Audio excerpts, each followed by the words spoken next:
Guess what? This is Law & Order SVU Season 4, Episode 20, Dominance. We open up and there's a couple running very late for a dinner party. Blonde Ron Weasley is like, I'm too good for the subway. And his girlfriend, who's way out of his league, thinks he's a snob. They've probably started without us. Oh shit, but the door's unlocked. Hey, sorry everybody that we're late. Boom, the living room is filled with dead bodies. We jump ahead and homicide is there. Do you remember that guy, Sergeant DuThorne? He's back and he's as cute as ever. But they've called sex crimes, so Finn and Stabler are there. Why for? How come? Because there's fluids everywhere. Both women were raped and shot in the head. Finn's like, that's our bread and butter. So the dudes have been shot in the head too, but everybody's naked. First theories get thrown out. Take a look at this dinner party from hell with an orgy for dessert. Except the table hasn't been disturbed. They didn't even get to dinner. Okay, so who are these victims? Evan Briggs and Melissa Simon, they just got engaged and they had invited the other people over to celebrate their engagement. DuThorne thinks it's some kind of home invasion because all their jewelry is gone. Their necklaces, their watches, their IDs, her engagement ring. Emmy Warner is of course there. But this guy didn't just rape the women. DuThorne, who's not used to sex crime, is like,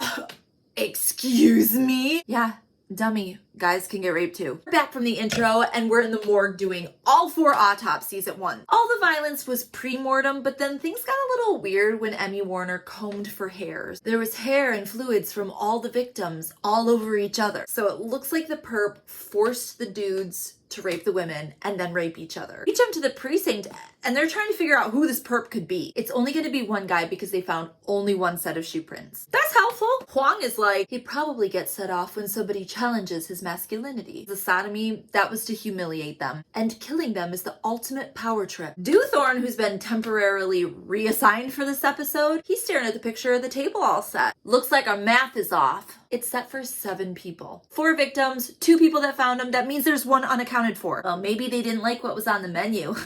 Shut up, Munch. Head back to the crime scene because Evan's father might know. As we're talking to Evan's dad, they're literally in the background mopping up the blood. The most valuable thing that they stole was this picture that used to hang on the wall. It was me and Evan fishing. Yeah. Do you know who the 7th person might be? Probably Buzzy, aka Paul Dumont. He just moved back from Boston. Here's where he worked. We try to find him at his job at NoHo magazine. Evil Sabrina the Teenage Witch secretary's like, there's like 200 people that work here.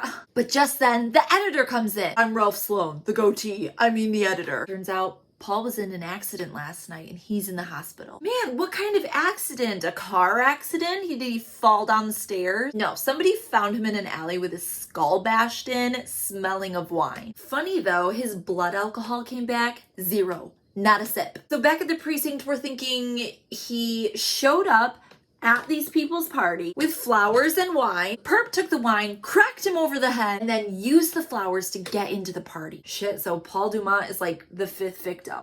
But guess what? There's a 6th and a 7th. What? Where? In the park. Russell and Darlene Weston, both 51, naked, shot in the head. Just like in the townhouse. Jewelry was gone, their ID was gone, this lady's picture keychain was gone. We got ourselves a spree killer. But hold on to your butts because we're back from the break and Paul's dead too. You know, we got a whole team of people at the precinct working on this and Cragen's filling them in. People, this guy's killed as many victims in 2 days as Son of Sam did in 2 months. Then the fluids come back from the lab and it's Weston's, which means it's fucked up just like the party was. Okay, so 4 kids in their 20s and 2 people in their 50s.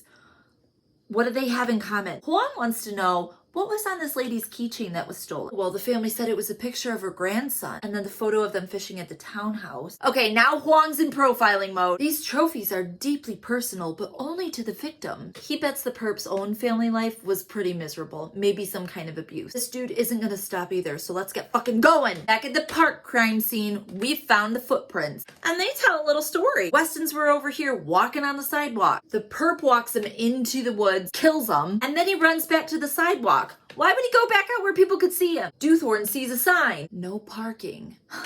This perp's traveling by car. Hang on, why is DuThorne looking all wet like he's been standing in the rain and Munch is super dry? Whatever, let's canvass the neighborhood. Hey neighbors, did anybody see a car? No, slamming the doors in their face. But one dude's wife feels bad that her husband's such an asshole and she's like, actually I did see a car. She saw more than that. She saw the perp and the victims. Not like enough to see their face or anything. But anyway, the car was gold. The last two license plate numbers were 35. She's like me, that she doesn't know anything about cars, so make and model, bring her in so she can describe what she saw. Click, click, click, that's it. It's a Ford Contour. And click, click, click, here we go. Here's the address, Central Park West. There's probably hundreds of gold Ford Contours around. How did you know? Because this one's reported stolen. We head over to this address and Ashton Kutcher's scrubby cousin lets him in. Are you Al Baker? Well, I'm Charlie Baker. Al's my dad. Dad! So here comes Al Baker. First looks, he's got a big old cut on his forehead. And this dude is a legit actor. So my bet is that he's the bad guy. They ask him about the stolen car. His story checks out to Finn and DuThorne. One more thing. How'd you get that on your head? Stood up and hit a cabinet. On the way out, they're like, that dude was stone drunk. And before they get outside, oh, here's Tweedledum and Tweedlehot. Al's two sons. We already met Charlie. The other one's name is Billy. Finn gets a phone call. They found the car.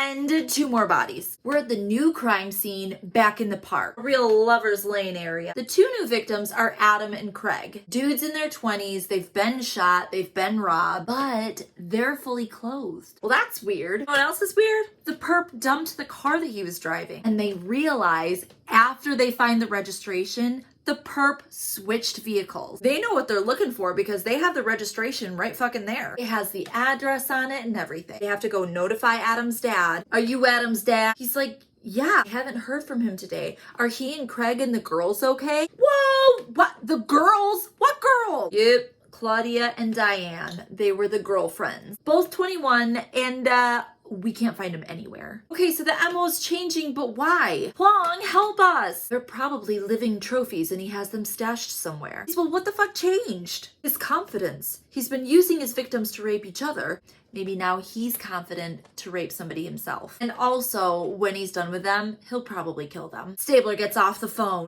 Well, maybe we got a lucky break. Lab got something off of the Contour. Oh shit, what did they get? Not hair, not fingerprints, not DNA. What did you find that? Footprints. Consistent with the other crime scene. Kinda old news, but based on these ones, we know we're looking for a dude between 5'5" and 5'10". The boots that he's been wearing are pretty expensive, and they've got a lot of tread. How much tread is there? Enough to have a ton of shit stuck in them. Pieces of like 5 different woods. Metal shavings from key making. 2 blends of grass seed. What do all these things have in common? I don't know. Things that are found at a hardware store?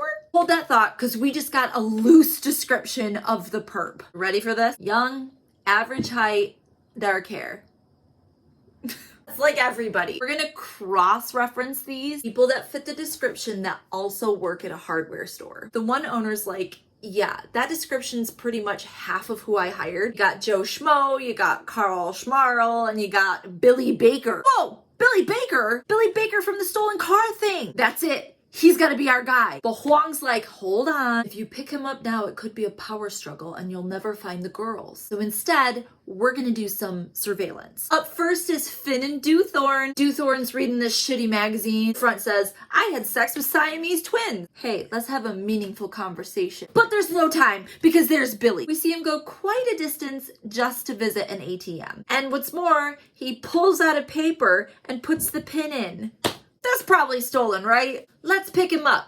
Nice and easy. Yeah, obviously Billy sees him right away and takes off running. They catch up with him and slam him into a car. And in a super cool mood, DuThorne pulls out his gun and sticks it on Billy's forehead. Is this what you did? Made him beg for their lives? Finn's like, oh, police brutality is suddenly not cool to me. We get a warrant to search the house and there's drunk dad and hot brother Charlie. Charlie's like, there's no way that Billy could do this. He's a good kid. And also, he's been hanging around in the basement a lot. Guess what we find in the basement? All the trophies and a pair of work boots. So we get Billy in a dark interrogation room and we're like, look, you tell us where the girls are and we'll take death penalty off the table. He's crying. He doesn't want to talk. He doesn't lawyer up, but he does want to talk to his brother. Charlie says he'll give it a try and Huang is going to be watching intently. What's going on in that big brain? Billy's like, I messed up, Charlie. I'm so sorry. There. It's okay. You have to be strong though. You have to be a man.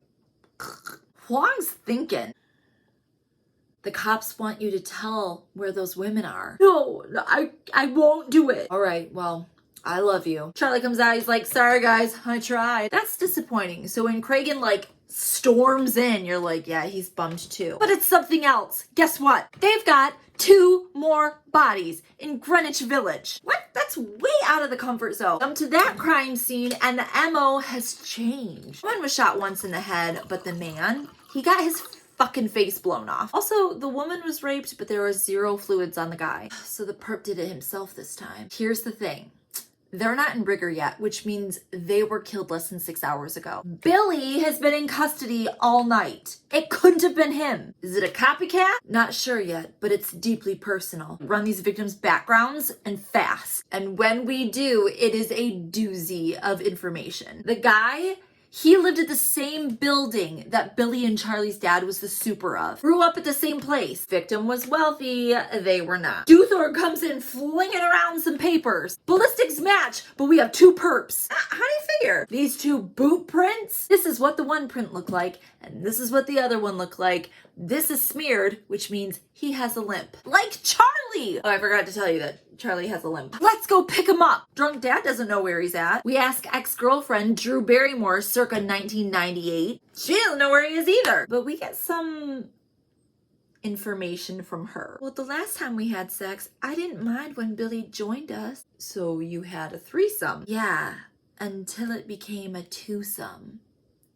And I wasn't involved. Finn and DuThorne are like, Billy didn't want to, but Charlie made him. Then when they got caught, Charlie threatened to kill everybody there. Okay, dude's not actually so hot anymore. Bring dad in again, and he finally admits it's Charlie. Charlie's been beating him. Charlie's been raping Billy. Best of all, Al knows where Charlie is hiding out. Kick down the door. Charlie runs over, tries to get a gun to kill everybody, but they tackle him and take him into custody. You'll never find those bitches. So we've got Charlie in an interrogation room. They're saying horrible things to him to try and make him break, and he just doesn't. Fine, next step, bring in dad, bring in Billy. The music starts to swell, so you know some shit's gonna go down. Okay, Billy, you've got to tell on your shitty brother. He's like, no, I never will. Oh, are you sure? Even if we tell you that Charlie threw you under the bus? What? That's not true. Yeah, it is, dude. All those trophies were down in your area. But Charlie, that's not where we put them. Charlie knows the tide is turning, so he gets up and he runs at his brother to strangle him. And then as soon as they pull Charlie off of Billy, Billy starts screaming, Charlie made me kill those people, but he shot those women's boyfriends. Good job, Billy. You're probably still super under arrest, but tell us where the girls are. They're in an old water tower on the roof. And guess what? They're alive. And that was Law & Order SVU Season 4, Episode 20. Jum jum.